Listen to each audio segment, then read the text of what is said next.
Oi, quer saber qual vai ser o prato da nossa teleaula de elementos de máquinas de hoje? Então, preste atenção. Hoje a gente vai começar a estudar os elementos de vedação. Você vai conhecer alguns tipos de junções, as junções fixas e as junções móveis. E vai conhecer também alguns dos elementos intermediários usados na vedação de junções fixas. Bom, agora você deve estar se perguntando, o que é que tudo isso tem a ver com essa panela de pressão? É o seguinte, meu amigo, essa panela aqui funciona com um elemento de vedação, que nesse caso é esse anel de borracha aqui, ó. Esse elemento de vedação, ele garante a vedação completa da tampa na panela de pressão. Pelo menos é isso que deveria acontecer. Qual será o problema aqui? Vedação. Como é que é? O problema dessa panela aí, ô Titão, é vedação. Que nada, Silva. Essa borracha aqui que não dá mais pro gasto. Eu sei, mas é que aí no caso ela serve como elemento de vedação. Vedação? É, elemento de vedação porque impede que o vapor saia de dentro da panela. Aliás, o papel dos elementos de vedação é exatamente esse: impedir que o fluido saia de um ambiente fechado. Ah, quer dizer que até na borracha da panela de pressão tem mecânica pra gente aprender. É isso aí. Tudo o que impedir a troca entre fluidos que estão dentro e fluidos que estão fora serve como elemento de vedação. Eu vou te dar um exemplo. Tampinha de garrafa é elemento de vedação. E mais, as tampas das térmicas, as borrachas das portas das geladeiras também servem para isolar um conteúdo e, portanto, também são elementos de vedação. Poxa, Silva, tem vários produtos que se utilizam de elementos de vedação. É, e a indústria também. Agora, para a gente estudar esses elementos, é bom saber que eles normalmente se localizam entre duas peças fixas ou entre duas peças de movimento relativo. Ah, quer dizer que no caso desta panela aqui, são duas peças fixas. É isso aí, Titão. Agora, se fosse uma junção entre duas peças em movimento relativo, podiam ser junções girantes, que é quando ela faz um movimento de rotação, ou junções deslizantes, que é quando ela faz um movimento de translação. Poxa, agora tá ficando interessante, Silva. Vejam só, por causa da curiosidade dele, nós já vamos ver os tipos de junções. Para aprender direitinho quais são os tipos de junções, a gente veio até aqui, Escola Senai, conversar com o professor João. E aí, professor, tudo bom? Tudo bem? Então, explica pra gente quais são os tipos de junções. Bom, basicamente as junções se dividem em junções fixas e junções móveis. Agora, o uso, a aplicação das junções varia muito. Por isso vale a pena a gente observar alguns exemplos em várias aplicações. Aí você vê uma junção fixa e uma junção móvel. Já essa outra é uma junção de função fixa de um reservatório de estocagem. E essa aí é uma junção de função móvel que tem movimento relativo de rotação e de translação. São exemplos de uso industrial das junções como elementos de vedação. Como você sabe, não é só no uso industrial que a gente encontra junções. Numa garrafa térmica simples, como essa aqui, ou numa garrafa de refrigerante, a gente também encontra junções. Deixa eu te mostrar. A cortiça funciona como elemento de vedação, impedindo que o líquido aqui de dentro vaze, esfrie ou esquente conforme o uso. Quer dizer, a cortiça, ela veda a troca de fluidos entre o interior e o exterior da garrafa. Com o refrigerante, o princípio é o mesmo. A tampa coroa, que você já conhece, veda a saída de gás do refrigerante. Ó. Ô Tito, pensa um pouco. O que é que faz a vedação de uma garrafa térmica manter o calor do café? A tampa, não é a tampa? Sim, é a tampa. Muito bem. Agora, como é que deve ser a vedação de uma garrafa térmica como essa? Como assim, mestre? Eu já explico. A vedação requer a atenção para alguns aspectos muito importantes. Quais? Eu vou te explicar. Primeiro, a temperatura. A junção aqui precisa ser resistente à temperatura, porque o líquido entra por aqui fervendo, certo? Certo. Tem também o acabamento das peças. Se essas peças não tiverem um bom acabamento, não vai ter vedação que segure, não é isso? Uhum. E depois vem a pressão. O café quente, que é o fluido a ser vedado aqui, faz a maior pressão na junção da tampa, não é? É verdade. Então, ele força o vazamento. Por isso que é tão difícil achar uma boa garrafa térmica no mercado. Exatamente. E tem mais um aspecto que precisa ser levado em consideração para a gente ter uma boa vedação: o estado físico. Estado físico? Complicou. É simples, Tito. Os estados físicos são 3: sólido, líquido e gasoso. Ah, isso eu sei. Os fluidos líquidos são mais fáceis de serem vedados que os fluidos em estado gasoso. Por isso que os balões que eu compro para minha sobrinha acabam murchando, porque sai o ar pela vedação. Agora, se a vedação é difícil em produtos simples, como esses que a gente comentou, imagine numa indústria que tem caldeiras, altos fornos, tubulações de alta pressão e o diabo a 4. Poxa, uma vedação mal feita pode causar o maior acidente.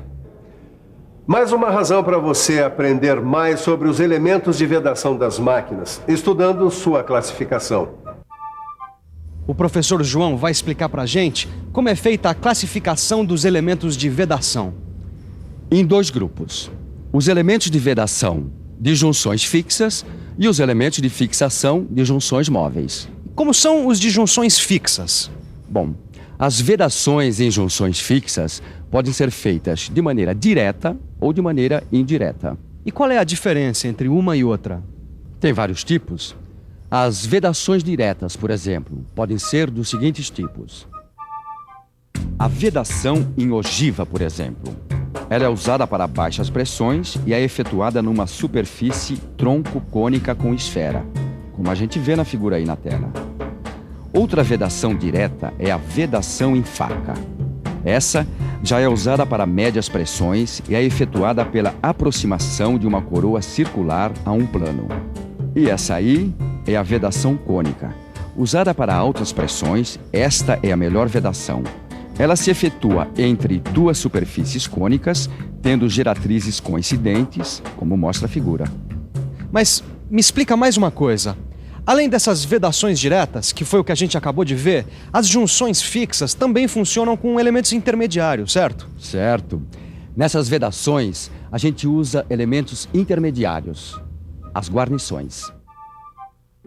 As guarnições são peças flexíveis que a gente coloca entre 2 superfícies rígidas para impedir a passagem de fluidos. Elas podem ser de borracha, cobre, cortiça ou amianto. E tem formatos variados. Você encontra guarnições chatas, toroidais, perfiladas, revestidas. O bom dessas guarnições é que elas vedam com maior facilidade do que nas vedações diretas. É só fazer pressão na guarnição que ela se amolda entre as superfícies a serem vedadas. Bom, se você der uma boa estudada na aula de junções do seu livro, você vai encontrar uma tabela com uma descrição completa das guarnições para junções fixas. Agora, você vai ver alguns exemplos de aplicações dessas guarnições. Nessas flanges, repare que a guarnição plana se encaixa conforme o contorno das peças. Já nessa peça, a guarnição se encaixa numa outra posição. Agora, nessa guarnição para a junção fixa aí, que é conhecida como arruela Deutsch, o anel externo é de metal e o interno de material elástico.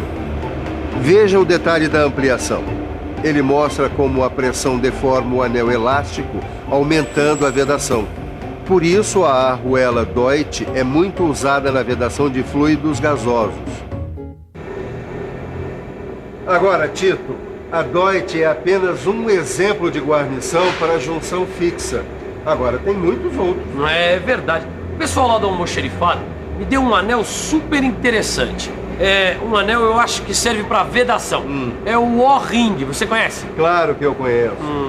O O-ring é um anel toroidal e é usado como guarnição para as junções fixas e móveis.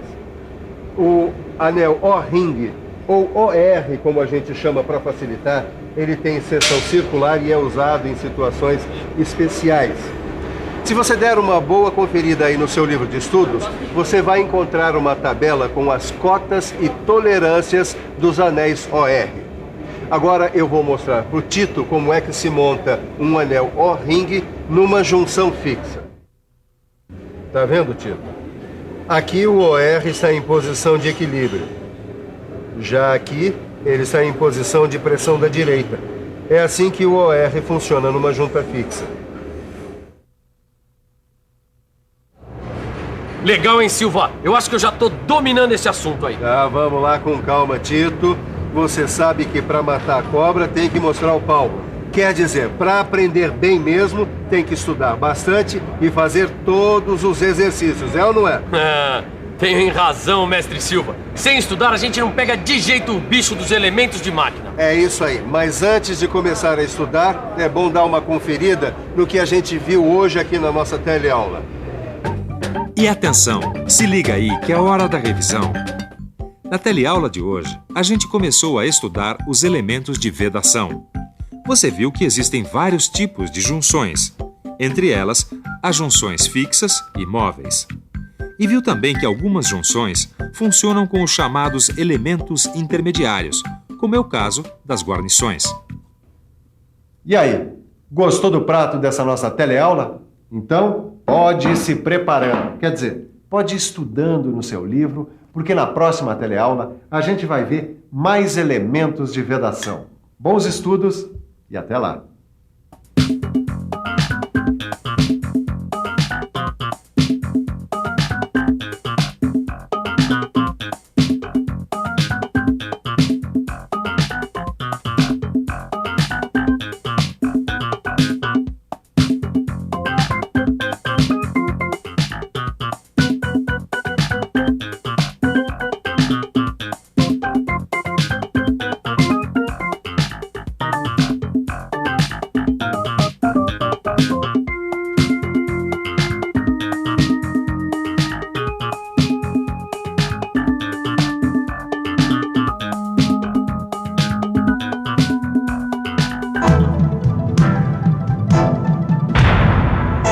Telecurso 2000, um programa de educação do Sistema Fiesp e da Fundação Roberto Marinho.